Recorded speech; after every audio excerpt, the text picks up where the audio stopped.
Bring it in. Thank you for coming. This is my YouTube, and I am Mark Anthony, and I'm bringing you another story on how I went to Rick Ross' house, and I went out there to promote my clothing brand. I am forever with you. You know, I had seen Rick Ross. He was throwing car shows, and I think this was the fifth one. I went to the third one. I went to the third one 2 years ago. So, you know, I'm very courageous, and I like to promote my brand, and I just seen the opportunity, and I knew that like in the South, because I've been there a couple of times, like all the celebrities be there, and they help each other. It's not like out here on the West Coast. So I was like, I'm gonna go down there. I'm gonna give me a ticket to his car show, and I'm gonna give me a ticket and fly down there. And that's exactly what I did. I got me the ticket to his car show, bought it online, and then I bought I bought a round trip ticket from Los Angeles to Atlanta. I mean, I was on the grind. I mean, it all worked out. I'm gonna get to the story, but I'm gonna get into the parts of the story. It all worked out. But so what I did was, at first I had got me like an Airbnb, but they have the ones where you can basically like live in somebody else's house. I was gonna get one of those. I like basically rented one, so I was good.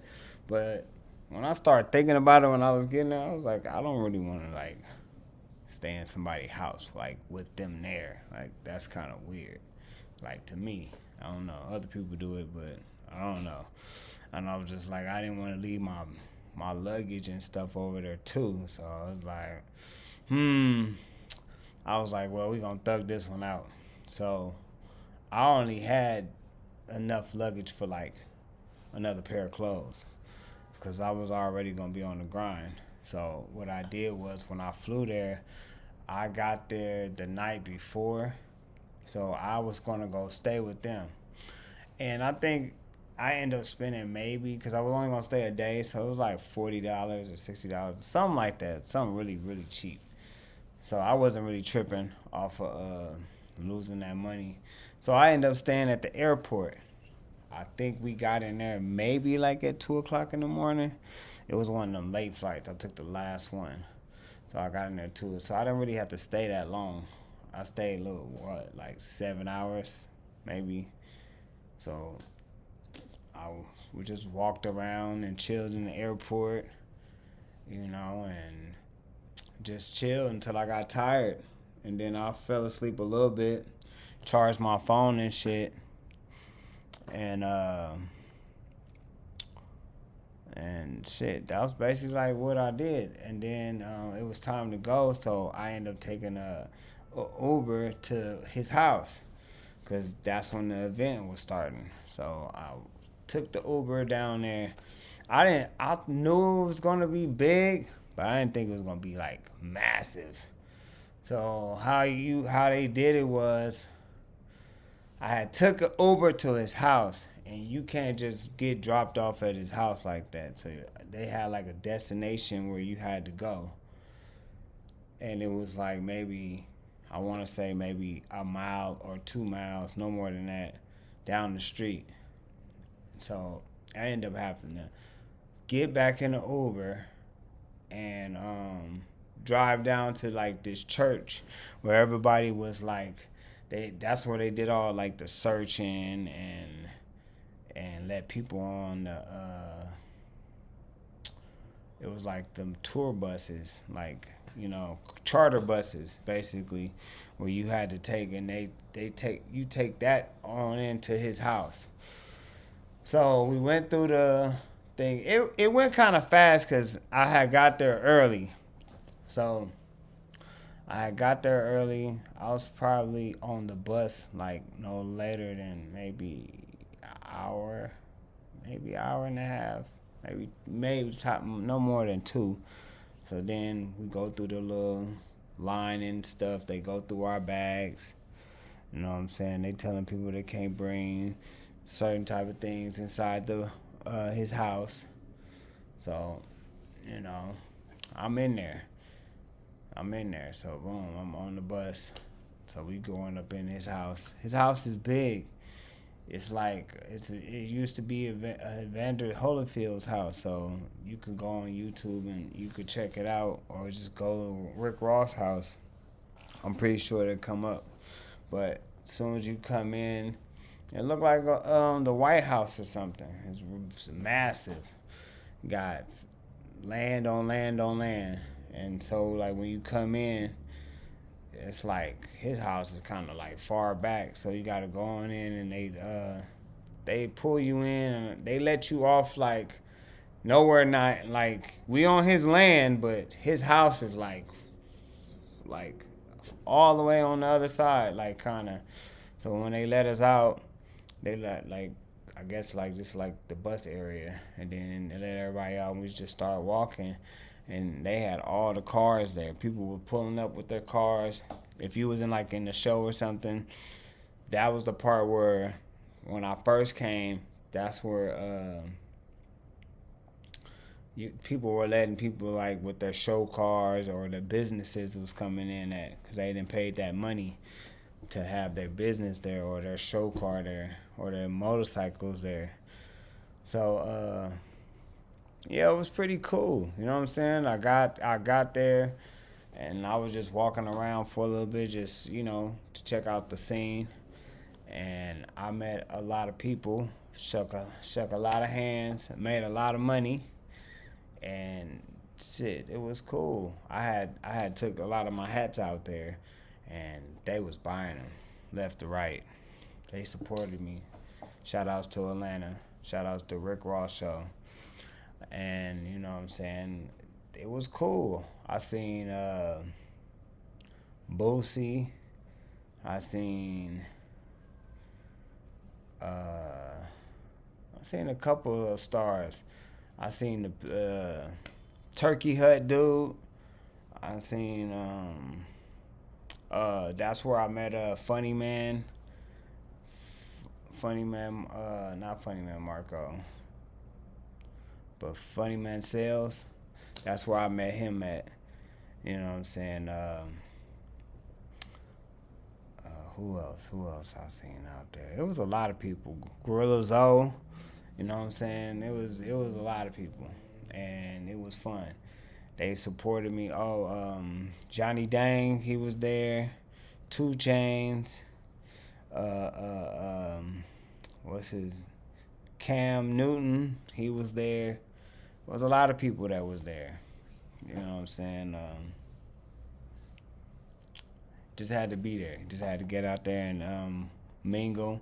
I'm glad I took that chance, because it was definitely very, very, very, like, I couldn't believe I was doing it. You know what I'm saying? I just went out there just to promote my brand. Who would do that? Who, like, in their mind would just be like, oh, I'm gonna go out there and sell my hats. You know what I'm saying? So you gotta have like a creative mind to be even thinking like that. And so, like, I end up making my money, and I was getting tired, and I leave the next day. So what I did was, I was gonna go back to the airport. See, I was on a grind. I was trying to save all my money and everything. I made like $800 at Rick Ross show, just selling hats for $20. You know what I'm saying? And then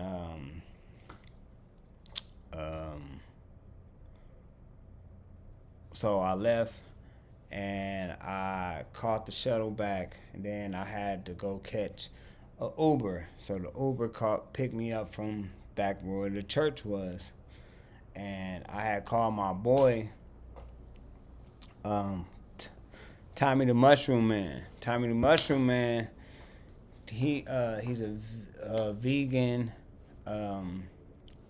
no meat. They make they're a chef. he's a chef, and he creates food out of mushrooms.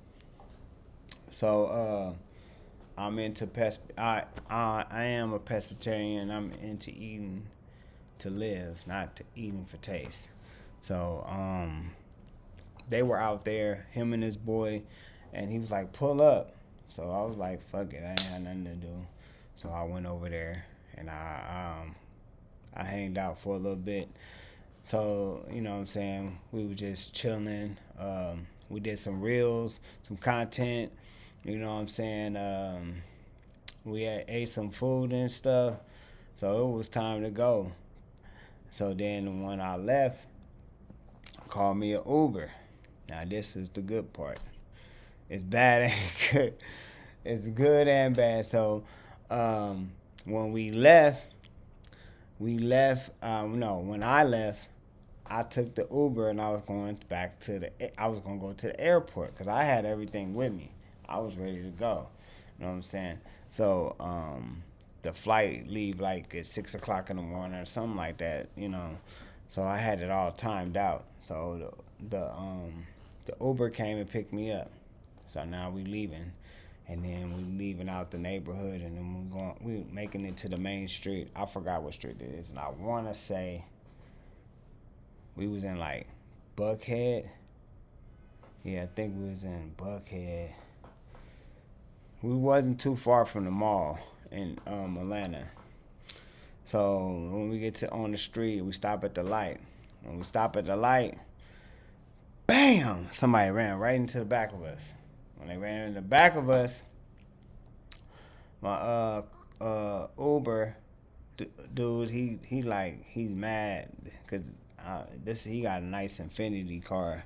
So it was a BMW that ran into the back of us.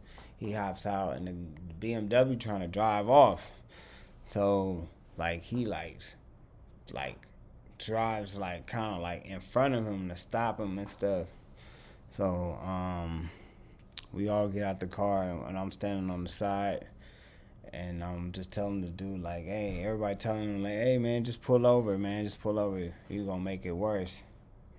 So make a long story short, we sat out there for a couple hours because the Uber man was not budging. He was not leaving. He was waiting on the ambulance, and no BS. The ambulance did not come. Well, the ambulance came in an hour, but the police didn't come for 3 hours, and he wanted the police report. I wasn't tripping because we were sitting right next to a Waffle House, and if I got hungry, I was just gonna go right down there and go chill and eat something at the Waffle House, and then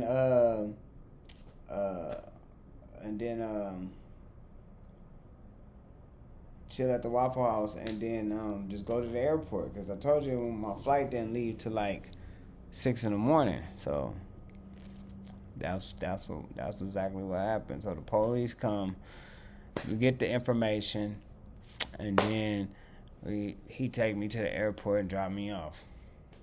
Make a long story short, I think I got a $5,000 check for pain and suffering through the insurance. So me going to Rick Ross' house, I ended up making $5,800, and it was great.